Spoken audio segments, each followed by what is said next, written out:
Hello दोस्तों, स्वागत है हमारे नए वीडियो में। जरा सोचिए क्या हो अगर आप इस दुनिया में अकेले इंसान बच जाएं और आपके अलावा यहाँ दूर दूर तक कोई भी इंसान नहीं है। एक दिन अचानक आपकी मुलाकात एक लड़की से होती है, तो आप उस लड़की के साथ क्या करेंगे? इसी तरह की आज की कहानी इस मूवी में हम लोग एक्सप्लेन करने वाले हैं, जिसका नाम है the last man on earth. तो चलिए इस मूवी को शुरू करते हैं। कहानी की शुरुआत एक वायरस से होती है जो कि हर इंसान को खत्म कर देता है, लेकिन एक आदमी जिसका नाम फिलिप मिलर है वो इस वायरस से बच जाता है। वो इस दुनिया का आखिरी इंसान है और वो पिछले 1 सालों से अकेला रह रहा है। वो अपने जैसे बचे हुए लोगों को ढूंढने के लिए अमेरिका के एक शहर से दूसरे शहर जाता है और उन्हें वहां ढूंढता है। वो अमेरिका के हर शहर में जाता है और इंसानों को ढूंढने के बाद खाली शहर में मार्क कर देता है। इसके बाद वो अपने शहर टक्सन लौट जाता है। जाते हुए वो बहुत सी जगह पर ये लिखता है, अलाइव इन टक्सन। यहाँ वो रहने के लिए एक बड़ा सा घर चुनता है। यहाँ वो दुनिया के बेहतरीन पेंटिंग्स और व्हाइट हाउस की एक चटाई को लाता है। वो अपनी फोटोज और दुनिया की सबसे महंगी महंगी चीजों को यहाँ लगाता है। वो सोने से पहले भगवान से ये बोलता है कि उसे मरने से पहले भगवान एक लड़की से मिलवा दे। यहाँ फिलिप के पास बहुत सारी कारें हैं जिनका इस्तेमाल वो जैसे चाहे वैसे कर सकता है। इसके बाद वो अंडरवियर पहनकर एक दुकान में जाता है। वहाँ वो डकैतों की तरह बंदूक से कांच तोड़ता है। यहाँ वो जानवरों की तरह खाता है। अब उसका बर्ताव इंसानों की तरह नहीं रहा। वो यहाँ जो चाहे वो कर सकता था। वो समय बिताने के लिए बहुत से गेम खेलता है। वो एक्वेरियम को तोड़कर बहुत खुश होता है और कारों को एक दूसरे से टकराता है। ये सारा पागलपन करने में उसे बहुत मजा आता है। वो अपने बीते समय को याद करता है जहाँ वो बाकी इंसानों के साथ बहुत खुश था। फिलिप जिस बड़े से घर में रहता था वो अब कचरे का ढेर बन चुका है। वो इस जगह को साफ नहीं करता है क्योंकि उसे ही तो यहाँ रहना है। वो नहाता भी नहीं है। अब वो स्विमिंग पूल को टॉयलेट की तरह यूज करता है। वो एक छोटे से पूल में शराब भरता है और नहाते हुए उसे पीता है। वो गेम्स खेलने के लिए एक जगह पर जाता है जहाँ वो बॉल पर चेहरे बनाता है और उनसे बातें करता है। ऐसा करके उसे अकेला फील नहीं होता है। रात में जब वो एक पुतले से बात कर रहा होता है तब वो काफी इमोशनल हो जाता है। लेकिन फिलिप अब इन सबसे बहुत परेशान हो चुका है और अब वो मरने के लिए पहाड़ी पर जाता है और अपने दोस्तों यानी सभी बॉल्स को अलविदा कहता है। और वो कार में बैठकर खाई में गिरने वाला था, लेकिन तभी वो आसमान में धुएं को देखता है। वो कार को खाई में गिराने से पहले ही रोक देता है। फिलिप को अपने आंखों पर विश्वास नहीं हो रहा था। वो धुएं का पीछा करते हुए वहां पहुंचता है। वहां पहुंचकर उसे कुछ ऐसा दिखाई देता है जिसे देखने के लिए वो 1 सालों से भगवान से प्रार्थना कर रहा था। वो देखता है किसी ने अपनी ब्रा को धूप में सुखाने के लिए लटका दिया है। वो इस ब्रा को सूंघता है और इतना हैरान होता है कि वो यहाँ बेहोश हो जाता है। जब उसकी आंख खुलती है तब वो देखता है उसके सामने एक बहुत ही खूबसूरत लड़की है। वो लड़की उसकी सारी इच्छाओं को पूरा करने का वादा करती है और उसे चूमती है। तभी फिलिप अचानक उठता है और उसे पता चलता है ये तो उसका सपना था। उसके सामने जो लड़की है वो ज्यादा खूबसूरत नहीं है और उसकी उम्र भी उससे ज्यादा है। वो फिलिप को होश में लाने के लिए उसे सीपीआर दे रही थी। इस लड़की का नाम कैरोल है। फिलिप उससे पूछता है यहाँ सुंदर लड़कियां कहाँ मिलेगी। कैरोल उसे बोलती है तुम्हें पहले अपने गीले पैंट को देखना चाहिए। फिलिप जब बेहोश था तब उसने सपने में ही सुसु कर दिया था।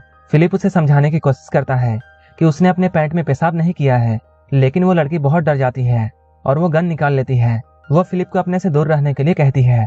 इसके बाद फिलिप अपने हाथों को ऊपर करता है और वो ये बात एक्सेप्ट करता है कि उसने ही पैंट में सुसु किया था।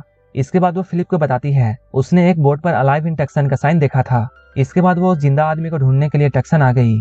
फिलिप बहुत दिनों से एक लड़की चाहता था, लेकिन अब कैरल उसके सामने है और वो उसमें उतना इंटरेस्ट नहीं दिखा रहा है। कुछ देर बाद ये लोग कार से एक दुकान पर जाते हैं। रास्ते में जाते हुए कैरल फिलिप से ट्रैफिक नियम को फॉलो करने के लिए बोलती है, लेकिन फिलिप का मानना है यहाँ कोई भी इंसान नहीं है तो ट्रैफिक रूल को फॉलो करने का क्या मतलब है। लेकिन कैरल उसे समझाती है उन्हें सारे नियम्स को फॉलो करना होगा, नहीं तो वो कुछ सालों में जानवर की तरह बन जाएंगे। कैरल की बातों को सुनकर फिलिप गाड़ी रोक देता है। इसके बाद वो दोनों तरफ देखकर गाड़ी आगे बढ़ाता है।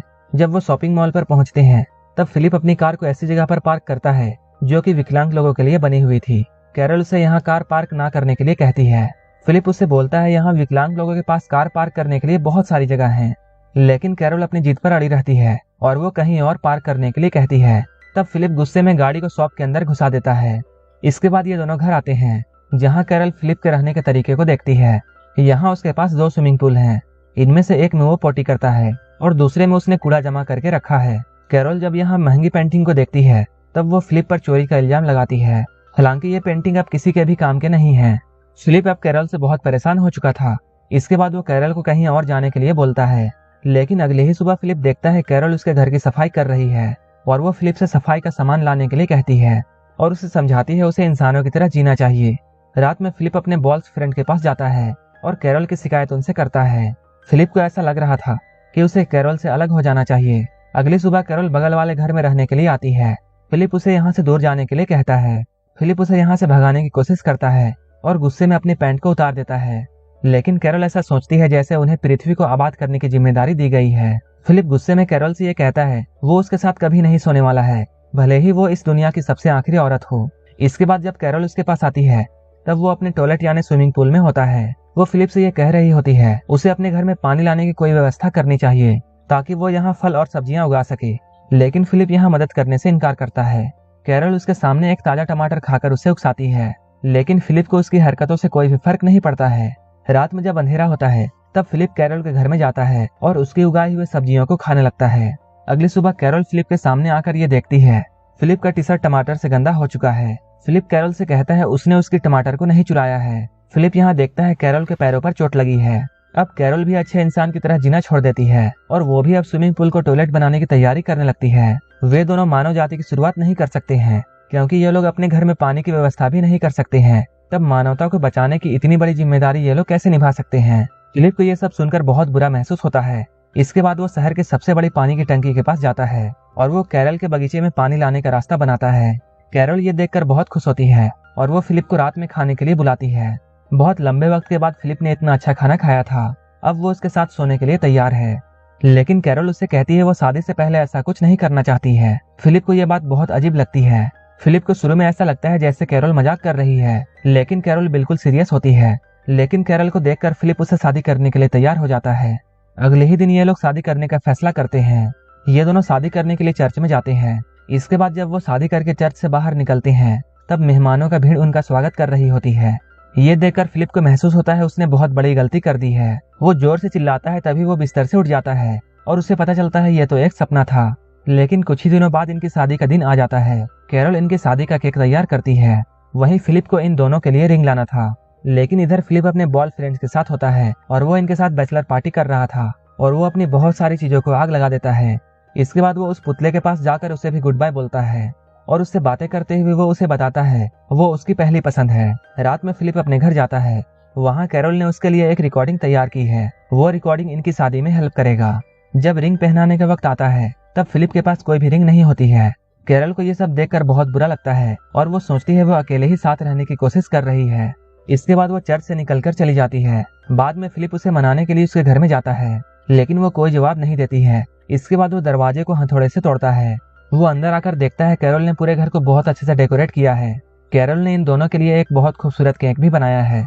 फिलिप अपने किए के लिए कैरोल से माफी मांगता है।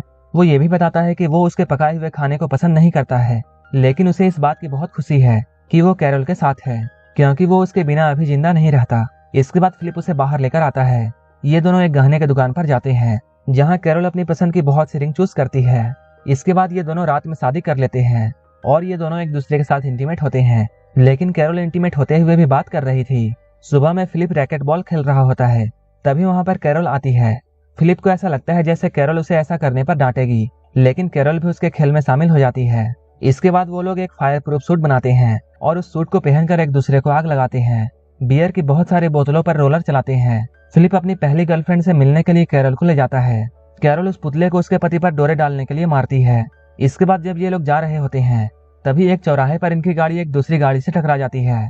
तभी फिलिप देखता है एक बहुत ही खूबसूरत लड़की उस कार से निकल रही है। उसे देखकर फिलिप को अपनी शादी पर बहुत पछतावा होता है।